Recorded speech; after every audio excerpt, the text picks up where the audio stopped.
तो आपण मानक भी इंग्रजी नववर्षर बहुत सारा शुभकामना। Happy new year guys, happy new year. Ram Ram भाई, welcome back to another mini blog and 2025 रो फर्स्ट मिनी ब्लॉग को। फाइनली न्यू ईयर होबार 3 दिन पर जानिक आज मते टाइम मिलला ब्लॉग अपलोड करिया को। तो जेमिति कि आपण माने जानिथिले कि आमे माने जाइथिलु जीरो नाइट सेलिब्रेशन करबा को एक्सप्लेनेट आ सेठी लोक माने एम्ति एन्जॉय करथले ता मु कहि भी परिबिनी।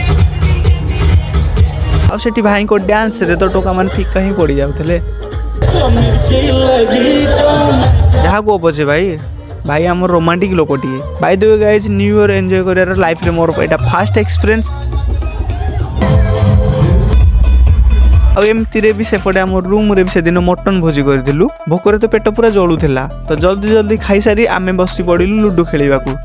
जेहेतु भाई न्यू ईयर एते जल्दी सोई पड़िबु ना कोन, तो खेली सारी आमे पुणी बसी पड़िलु मूवी देखिबा को। बाय द वे गाइज, आपण माने देखि कहंतो आमे माने से दिन को मूवी देखुथलु।